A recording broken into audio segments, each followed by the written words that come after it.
लगता है बारूद के गोलों की बरसात अब रुक गई है। शायद नजीब ने मराठों की सभी शर्तें मंजूर कर ली। मराठों ने आलमगीर को तख्त पर बैठा तो दिया, लेकिन दिल्ली में अब पेशवा का ही राज था और लाल किला मराठों का हो चुका था।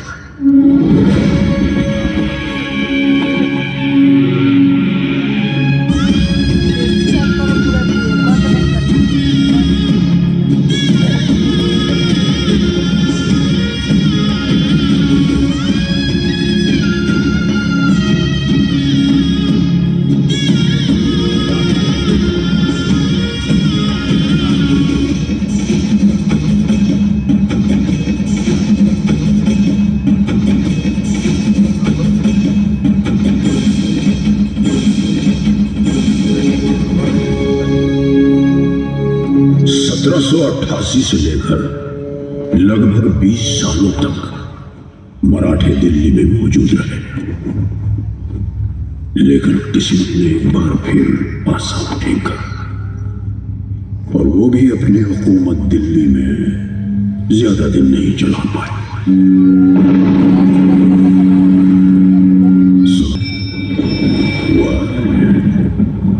वही भारत के इतिहास में बसी एक दर्दनाक याद को जन्म देने वाली ब्रिटेन से लाई east India company.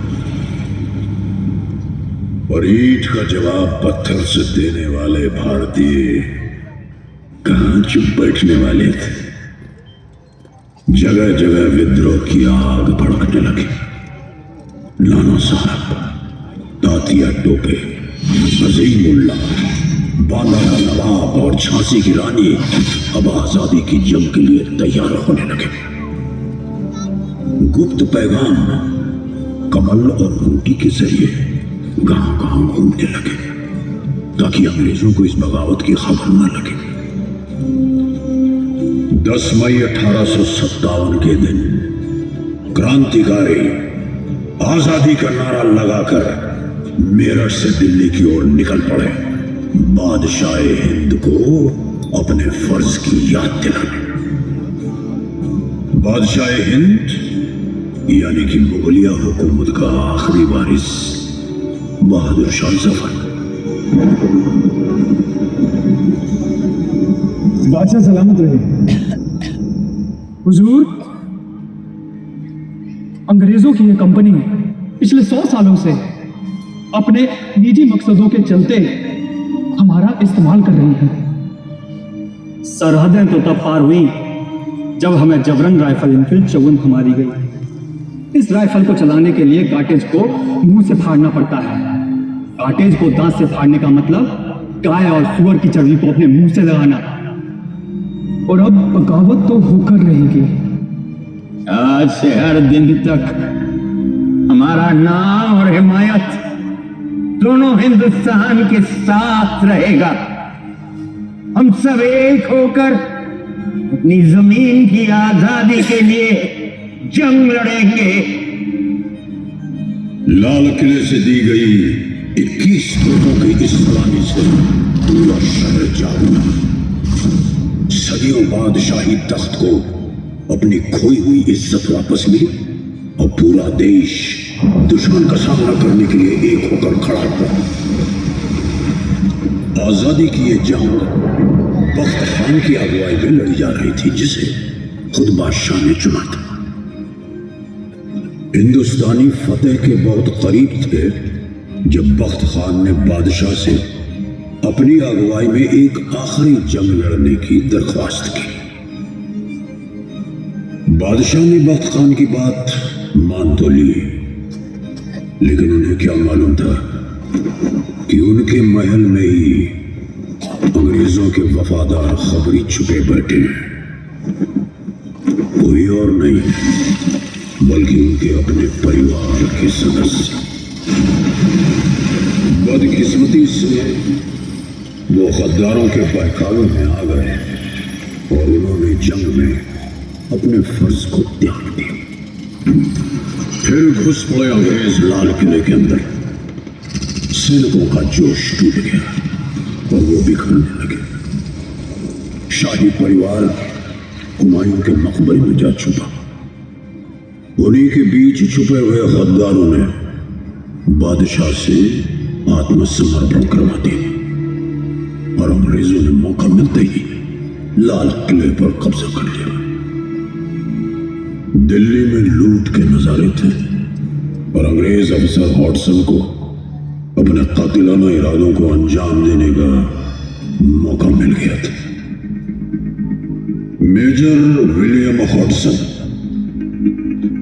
East India Company ने उसे इस बगावत को रोकने और राजद्रोहियों के मन में डर पैदा करने के लिए खास ब्रिटेन से बुलवाया। This is Brevet Major Hobson, and I never let my men take any prisoners, but shoot them at once. Fire!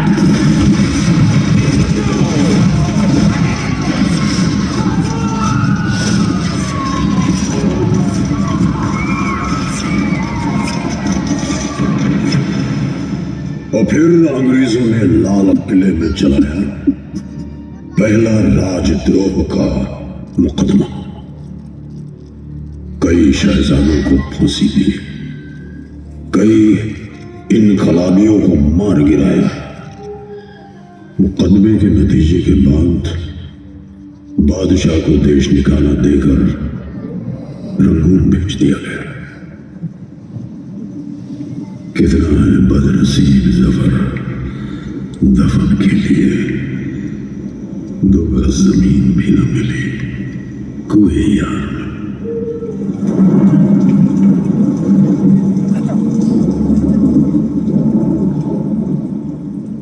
अब लाल किले पर अंग्रेजों का कब्जा था। इस 1857 की जंग के बाद ईस्ट इंडिया कंपनी का भी अंत हुआ। हिंदुस्तान अब अंग्रेजों की महारानी के साम्राज्य का हिस्सा बन गया। अंग्रेजों ने लाल किले में बने महलों के शाही खजाने को लूट लिया, बेआबरू कर दिया इसे, जैसे किसी जीते जागते इंसान के अंदर से रूह खींच ली हो। 1857 में जो आग देश की आजादी के लिए उठी थी, अंग्रेजों ने उसे दबा तो दिया, लेकिन उस आग ने ज्वाला का रूप ले लिया था। देश को अंग्रेजों से आजाद कराने के लिए वतन परस्ती की अलग अलग आवाजें उठी। मुल्क में इनकलाब को एक नई दिशा मिली। 1911 में अंग्रेजों ने दिल्ली को अपनी राजधानी बनाया तो लाल किले की अहमियत और उभरी। एक बार फिर वो हिंदुस्तान का प्रतीक बन गया। अब हिंदुस्तानी जानते थे कि अंग्रेजी हुकूमत को हटाना है तो लाल किले पर भारत का झंडा फहराना होगा। 1941 में हिंदुस्तानियों ने आजादी की तरफ एक और कदम बढ़ाया और आजाद हिंद फौज का जन्म हुआ। हिंदुस्तान की अपनी फौज। इस आंदोलन की शुरुआत की Subhash Chandra Bose. We have undoubtedly traveled a long way towards the goal of Swaraj, but complete independence has yet to be won.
Azad Hind फौज की सिपाहियों में से लगभग 23,000 शहीद हो गए। कुछ 15,000 को रंगून, बैंकॉक और सिंगापुर से पकड़ पकड़ कर हिंदुस्तान लाए। नीलगंज, मुल्तान, मद्रास और कई अन्य जगहों पर उन्हें कैद करके उन पर जुल्म ढाए गए। कितनों को तो राजद्रोही करार देकर फांसी के फंदों पर चढ़ा दिया।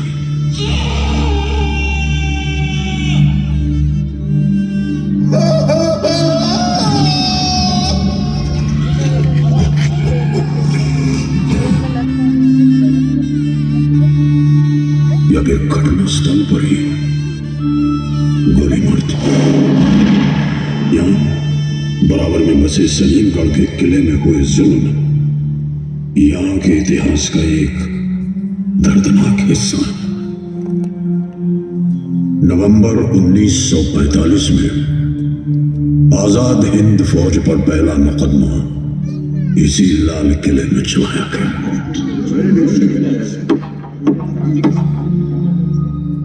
अंग्रेजों से हिंदुस्तानियों की ये एकता बर्दाश्त नहीं हो रही थी। देश के टुकड़े करने के लिए उन्होंने एक और दांव खेला। मुकदमे के लिए 3 अलग अलग दल यानी हिंदू, मुसलमान और सिख से एक सदस्य चुना, लेकिन असर इसका उल्टा। लोगों का संकल्प अब और भी मजबूत हो गया।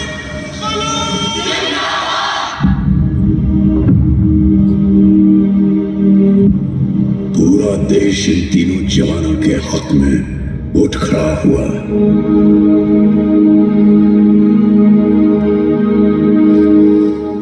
लाल किले से आई आवाज, सैगल, दिलों, शाहनवाज।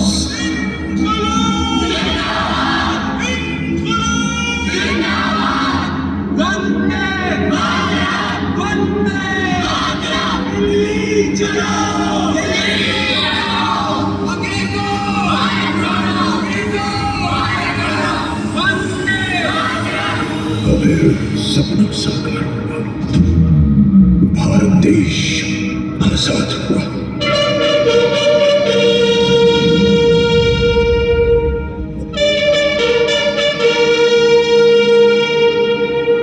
आजादी का तिरंगा बड़ी शान से लहराया गया इस किले पर, इस लाल किले पर।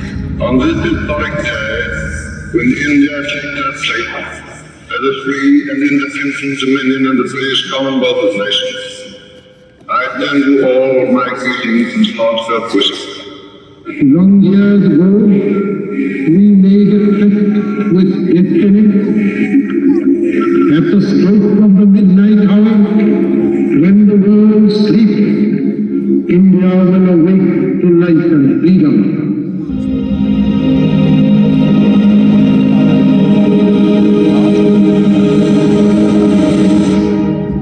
इस अमृत काल में एक एक दिन, समय का प्रत्येक क्षण, जीवन का प्रत्येक कण मातृभूमि के लिए जीना, तभी 75 साल तक देश को यहाँ तक पहुंचाने में जिन जिन लोगों ने योगदान किया उनका पुण्य स्मरण हुए काम आएगा।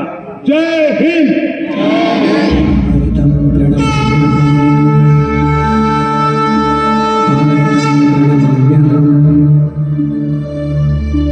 भारतं प्रणमाम्यहम् भारतं प्रणमाम्यहम्